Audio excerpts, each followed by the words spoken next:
आखिरी उपदेश।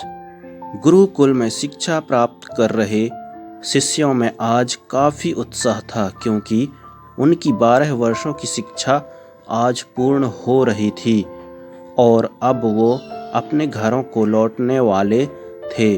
गुरुजी भी अपने शिष्यों की शिक्षा दीक्षा से प्रसन्न थे और गुरुकुल की परंपरा के अनुसार शिष्यों को आखिरी उपदेश देने की तैयारी कर रहे थे।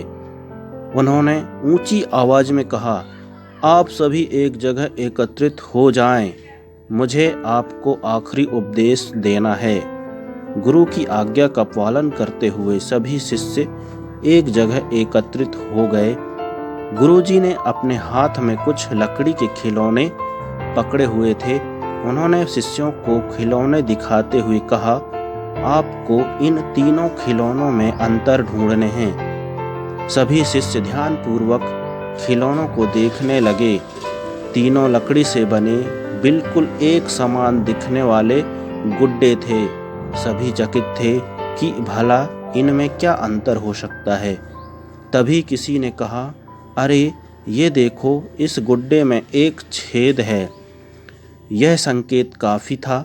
जल्द ही शिष्यों ने पता लगा लिया और गुरुजी से बोले, गुरुजी, इन गुड्डों में बस इतना ही अंतर है कि एक के दोनों कान में छेद है, दूसरे के एक कान और एक मुंह में छेद है और तीसरे के सिर्फ एक कान में छेद है।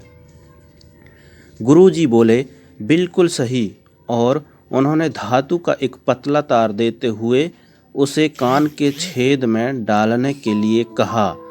शिष्यों ने वैसा ही किया। तार पहले गुड्डे के एक कान से होता हुआ दूसरे कान से निकल गया, दूसरे गुड्डे के कान से होते हुए मुंह से निकल गया और तीसरे के कान में घुसा पर कहीं से निकल नहीं पाया।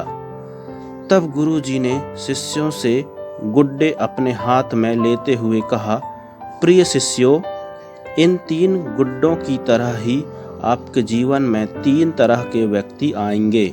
पहला गुड्डा ऐसे व्यक्तियों को दर्शाता है जो आपकी बात एक कान से सुनकर दूसरे से निकाल देंगे।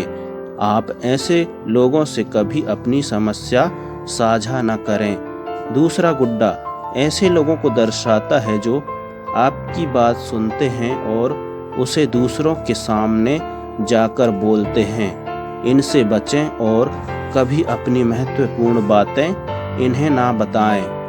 और तीसरा गुड्डा ऐसे लोगों का प्रतीक है जिन पर आप भरोसा कर सकते हैं और उनसे किसी भी तरह का विचार विमर्श कर सकते हैं, सलाह ले सकते हैं। यही वो लोग हैं जो आपकी ताकत हैं और इन्हें आपको कभी नहीं खोना चाहिए। तो दोस्तों, यह स्टोरी कैसी लगी कमेंट करके ज़रूर बताएं और इस चैनल को सब्सक्राइब करें।